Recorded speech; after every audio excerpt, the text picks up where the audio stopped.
Hello friends, welcome to S K knowledge hub, जहां हम पढ़ते हैं जीएस के इम्पॉर्टेंट सब्जेक्ट्स के बारे में। तो जो हमारी सीरीज़ है वो अब स्टार्ट हुई है फिज़िकल ज्योग्राफी की, यानी कि भौतिक भूगोल की। तो भौतिक भूगोल में से हमने कुछ चैप्टर्स को पढ़ा और उसके बाद लास्ट का जो चैप्टर था वो था हमारा कॉन्टिनेंटल ड्रिफ्ट के बारे में, यानी कि महाद्वीपीय विस्थापन के बारे में, महाद्वीपीय विस्थापन सिद्धांत के बारे में, जिसे अल्फ्रेड वेगनर ने 1912 में दिया था। और कैसे कैसे महाद्वीपों का विस्थापन हुआ, कैसे कैसे पेंजिया और पेंथिलासा जो है वो किस तरीके से अवस्थित थे, तो ये सारी चीज़ें हमने पढ़ी। तो फिज़िकल ज्योग्राफी का एक नया चैप्टर लेके हम आज आए हैं और वो नया चैप्टर है भूकंप। जो भूकंप के बारे में हम सभी जानते हैं कि जो हमारे पृथ्वी की सतह पर कंपन उत्पन्न होती है उसे भूकंप कहते हैं, और इसके बहुत कई सारे रीज़न्स हैं। तो भूकंप से रिलेटेड कुछ पॉइंट्स के बारे में जानेंगे, भूकंप के बारे में कुछ चीज़ें हम जानेंगे, उनसे संबंधित उनकी तीव्रता कैसे मापी जाती है उसके बारे में जानेंगे। तो आइए आगे बढ़ते हैं। भूकंप, अर्थक्वेक। भूकंप पृथ्वी यानी कि पृथ्वी के अंतर्गत, मतलब पृथ्वी के अंतर्गत अंतर्जात एवं बहिर्जात बलों के कारण ऊर्जा का निष्कासन होता है, जिसके कारण तरंगों की उत्पत्ति होती है जो सभी दिशाओं में फैलकर कंपन उत्पन्न करती है, उसी को भूकंप कहते हैं। तो पृथ्वी है, तो पृथ्वी के अंतर्जात यानी कि इनर पार्ट और बहिर्जात, तो पृथ्वी के धरातल के अंदर और धरातल के बाहर जो है कुछ कुछ बलों का उत्पन्न होता है, बलों का निर्माण होता है, कुछ कुछ बल उत्पन्न होती हैं। और ये बल उत्पन्न होने के कारण क्या होता है, पृथ्वी के सतह में कंपन उत्पन्न होती है। तो इसके कई सारे क्रियाएं हैं, कई सारे कारण हैं कि आखिर कंपन क्यों उत्पन्न होती है, पृथ्वी की सतह पर कंपन उत्पन्न होने के कौन कौन से कारण हैं। वैसे तो कई कारण हैं, कुछ प्राकृतिक कारण कह सकते हैं, कुछ मानव जनित कारण कह सकते हैं, जिनके कारण भूमि में कंपन उत्पन्न होती है और अर्थक्वेक भूकंप आता है। कभी कभार ये भूकंप छोटे मोटे झटके दे जाता है, तो कभी कभार क्या होता है, ये भारी तबाही मचा जाता है, काफ़ी त्रासदी होती है, जान माल की काफ़ी ज़्यादा क्षति होती है। तो भूकंप के बारे में जानने से पहले उसके कुछ रीजंस के कुछ कारण के बारे में जानेंगे हम कि क्या क्या इसके मुख्य कारण हैं।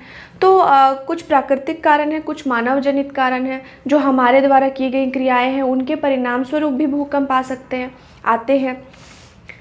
प्राकृतिक कारण में हम देखेंगे तो मुख्यतः ज्वालामुखी है पहली चीज़। तो ज्वालामुखी जो है, ज्वालामुखी में जब उद्गार होता है लावा का, तो उससे सटे हुए क्षेत्र क्या होते हैं, कंपित होते हैं। तो ज्वालामुखी कह सकते हैं। और भी कुछ चीज़ें हैं जैसे प्लेटें जो है आपस में खिसकती हैं, ये भी रीज़न हो सकते हैं। तो और सारे कई रीज़न हैं, प्राकृतिक कारण जिसके कारण भूकंप उत्पन्न होता है। मानव जनित कारण में बड़े बड़े बांध बनाए जा रहे हैं, माइनिंग होती है, खनन होती है। तो खनन की वजह से लैंड स्लाइडिंग होती है, भूस्खलन होता है। तो जब इस तरह की क्रियाएं होती है तो जाहिर सी बात है कि भूमि में, उस आसपास के क्षेत्र की भूमि में कंपन ज़रूर उत्पन्न होगा। उसके अलावा ये भी चीज़ हम जानते हैं, हमने एस्थेनोस्फेयर के बारे में पढ़ा। एस्थेनोस्फेयर हमने पढ़ा था, वह स्थल मंडल वाले चैप्टर, मतलब जब हमने पृथ्वी के संरचना के बारे में पढ़ा था, पृथ्वी की संरचना के बारे में पढ़ा था, तो उसमें हमने देखा था पृथ्वी की जो संरचना के बारे में जब हमने पढ़ा था, क्रूड, मेंटल और आपकी भूपरपट्टी, तो उसमें हमने देखा था कि जो अपर मेंटल है, तो अपर मेंटल का जो पार्ट है वहाँ पे वो क्या करता है, हमारे जो ज्वालामुखी है, तो ज्वालामुखी को मैग्मा प्रदान करता है, मैग्मा प्रोवाइड करता है। इससे ये पता चलता है कि जो अपर मेंटल में ही मैग्मा पाए जाते हैं, यानी कि जो वहाँ पे पदार्थ है वो तरल अवस्था में पाए जाते हैं, जिसके कारण उसके ऊपर के स्थल क्या होते हैं, खिसकते हैं, तैरते हैं। तो ये भी एक भूकंप का मुख्य कारण हो सकता है। और उसके अलावा मानव जनित क्रियाएँ तो हम जानते ही, हमने कहा है कि जिस तरीके से इंफ्रास्ट्रक्चर में चेंजेस आ रहे हैं, बहुत सारे बिल्डिंग्स बन रहे हैं, माइनिंग हो रही है, और उसके बाद बड़े बड़े डैम्स बनाए जा रहे हैं, तो क्या हो रहा है, खनन हो रहा है। तो ये सब रीज़न की वजह से क्या होता है कि भूकंप आता है। अब देखते हैं इससे संबंधित एक सिद्धांत है, आपने काफ़ी बार सुना होगा, इलास्टिक रिबाउंड थ्योरी, यानी कि प्रत्यास्थ पुनश्चलन सिद्धांत। एग्जाम्स में काफ़ी पूछे जाते हैं। तो इलास्टिक रिबाउंड थ्योरी या प्रत्यास्थ पुनश्चलन सिद्धांत जो है ये दिया था रीड ने। तो उन्होंने कहा था कि जो चट्टान है, तो चट्टान में तनाव उत्पन्न होता है, तो धीरे धीरे तनाव उत्पन्न होता है, तो एक ऐसा स्टेज आता है जिस स्टेज में क्या होता है, उस चट्टान की जो तनाव सहने की जो क्षमता है वो ख़त्म हो जाती है, तो वो टूट जाता है।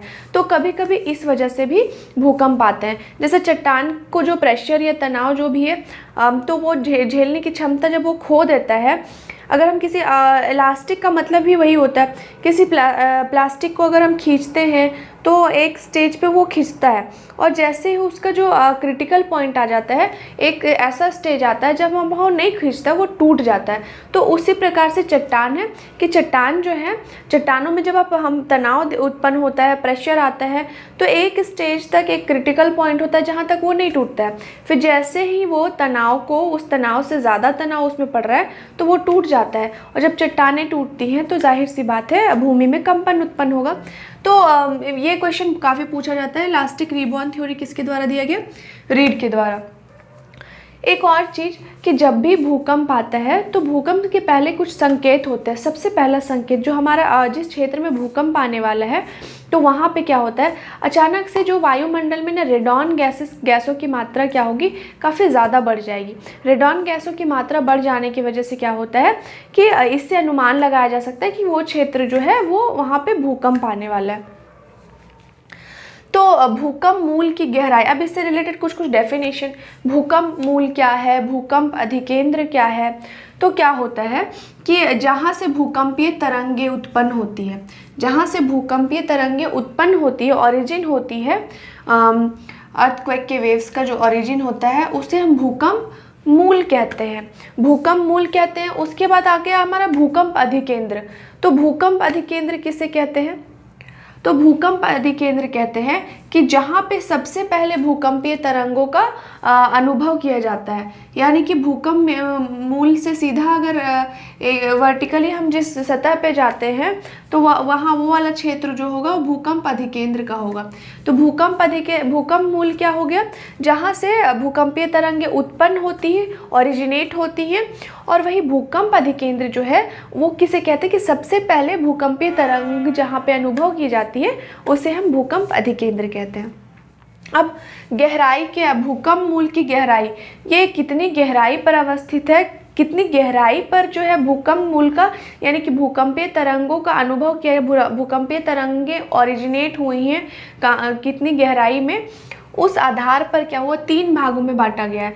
सामान्य भूकंप, तो जब ये जो भूकंप मूल है ना, भूकंप मूल की गहराई जब 0 से 50 किलोमीटर के बीच रहेगी, इस रेंज में रहेगी, तो वो सामान्य भूकंप कहलाएगा।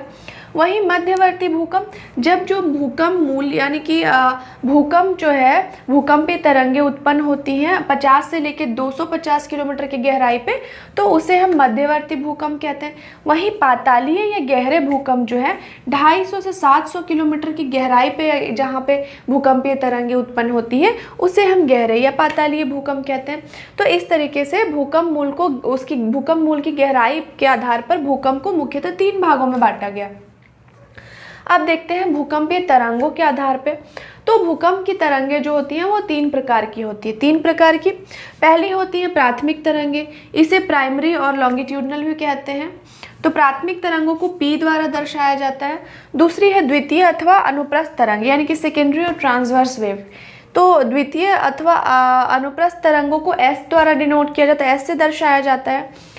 तीसरी है धरातलीय तरंगे L, यानी कि सरफेस और लॉन्ग पीरियड वेव, इसे L वेव बोलते हैं, यानी कि प्राइमरी वेव, सेकेंडरी वेव और धरातलीय वेव। तो इस तरीके से 3 भागों में बांटा गया है PSL वेव, इसकी तरंगों को। अब देखते हैं इनकी क्या क्या विशेषताएं हैं, कैसे पहचाना जाए कि ये प्राइमरी वेव है, ये सेकेंडरी वेव है या एक सरफेस वेव है। तो देखते हैं प्राइमरी वेव यानी कि पी वेव यानी कि प्राथमिक तरंगे हैं, वो इनकी जो गति होती है काफ़ी तीव्र होती है, सबसे ज़्यादा तेज गति से ये ट्रैवल करती है, सबसे ज़्यादा गति इसी की होती है। और दूसरी चीज़ कि ये ठोस तथा तरल माध्यम में क्या हो सकती है, गति कर सकती है, ठोस तथा तरल माध्यम में इसकी गति होती है।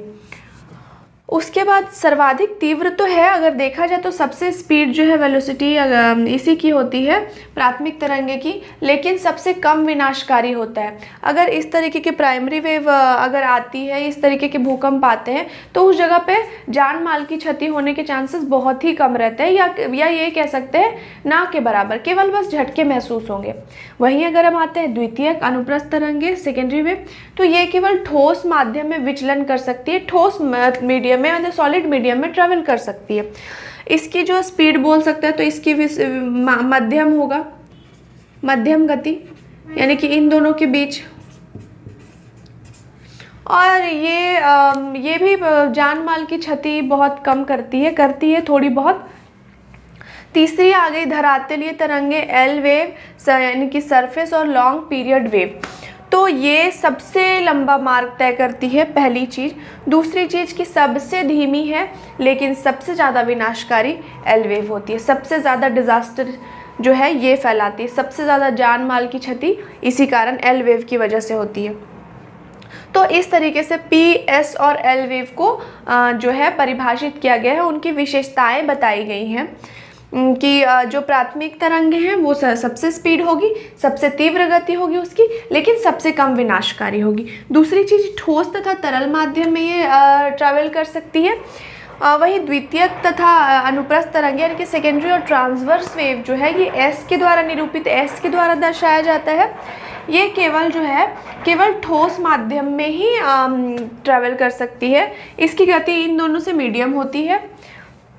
वही एल वेव जो है धरातलीय तरंगे सबसे लंबा मार्ग तय करती है, इसकी गति तीनों के कंपैरिजन में, ये दोनों के कंपैरिजन सबसे ज़्यादा कम धीमी गति होती है, लेकिन सबसे ज़्यादा डिज़ास्टर यही फैलाता है, सबसे ज़्यादा विनाशकारी एल वेव ही होती है। और उसके बाद हम अगर आगे देखते हैं कि पेटी के आधार पर, क्षेत्र के आधार पर भूकंप को विभाजित किया गया।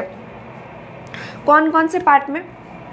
तो मुख्यतः तीन पेटियाँ हैं इसकी, यानी कि कौन कौन सा क्षेत्र, कौन कौन सा रीजन है, उन्हें पेटियों में विभाजित किया गया है, और कौन सी पेटी किस भूकंप जोन के अंतर्गत आती है वो दिखाया गया है। तो मुख्यतः तीन पेटियां हैं। प्रशांत महासागरीय पेटी यानी कि सर्कम पैसिफिक बेल्ट, जो प्रशांत महासागर वाला क्षेत्र है उससे सटे जो क्षेत्र हैं वो आते हैं इसके अंतर्गत। दूसरी है मध्य महाद्वीपीय पेटी यानी कि मिड कॉन्टिनेंटल बेल्ट। तीसरी है मध्य अटलांटिक प्लेटी यानी कि मिड अटलांटिक बेल्ट। तो कितनी भूकंप की मुख्यतः कितनी पेटियां हैं?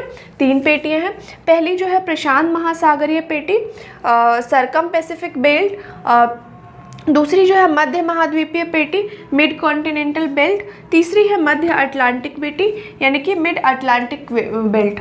तो ध्यान रहे कि प्रशांत महासागरीय पेटी जो है पूरे विश्व का जो 63% सबसे ज़्यादा भूकंप जो है इसी क्षेत्र में आते हैं। इस क्षेत्र के अंतर्गत चिली, कैलिफोर्निया, अलास्का, जापान इत्यादि आते हैं। अगर पूछा जाए कि कैलिफोर्निया किस पेटी के, किस भूकंप जोन वाली पेटी के अंतर्गत आता है, तो हम बोल सकते हैं प्रशांत महासागरीय पेटी यानी कि सर्कम पैसिफिक बेल्ट के अंतर्गत। और ये पूछा जाए कि विश्व में सबसे ज़्यादा भूकंप किस पेटी के तहत आते हैं, तो सर्कम पैसिफिक बेल्ट यानी कि प्रशांत महासागरीय पेटी के अंतर्गत आते हैं, कुल 63%। अब इसके अलावा एक और इम्पॉर्टेंट क्वेश्चन है, भारत, हमारा जो भारत है क्या वो इसके अंतर्गत आता है? जी नहीं, भारत जो है वो मध्य महाद्वीपीय पेटी यानी कि मिड कॉन्टिनेंटल बेल्ट वाले जोन में आता है, यानी कि इस जोन के अंतर्गत आता है इसमें भूकंप। तो इस तरीके से भूकंप जोन को डिवाइड किया गया क्षेत्र के आधार पर, दाब पेटियों के आधार पर। तो आज जो है हमारा ये चैप्टर कंप्लीट होता है भूकंप का, और इससे रिलेटेड कुछ इंपॉर्टेंट क्वेश्चंस, कुछ ऑब्जेक्टिव, जैसे कि सबसे पहले कौन सी गैसों का आभास होता है, कौन सी गैसें ज़्यादा मात्रा में क्या होती है निकलती हैं जब वायुमंडल में बढ़ने लगती है, कौन सी गैसें जब भूकंप आता है, तो रेडॉन गैसें। अगर पूछा जाएगा भारत जो है वो किस बेल्ट के अंतर्गत आता है, तो मध्य महाद्वीपीय पेटी। सबसे ज़्यादा भूकंप किस जोन में आते हैं, तो सर्कम पैसिफिक बेल्ट यानी कि प्रशांत महासागरीय पेटी। सबसे ज़्यादा विनाशकारी वेव तरंग कौन होता है, तो जो एल वेव होता है। तो इस तरीके के क्वेश्चंस, ऑब्जेक्टिव क्वेश्चंस इस तरीके से पूछा जाता है। उसके बाद भूकंप की जो तीव्रता है वो किससे मापी जाती है? सिस्मोग्राफ सिस्मोग्राफ द्वारा मापी जाती है, इसे भूकंप लेखी बोलते हैं। और इसकी जो मेज़रमेंट स्केल है वो रिक्टर पैमाने पे मापी जाती है। तो इस तरीके से जो है हमारा भूकंप चैप्टर यहीं ख़त्म होता है। कल जो है एक नए चैप्टर के साथ आएंगे। कल जो हमारा नया चैप्टर होगा वो होगा सुनामी। आज के लिए इतना ही, धन्यवाद।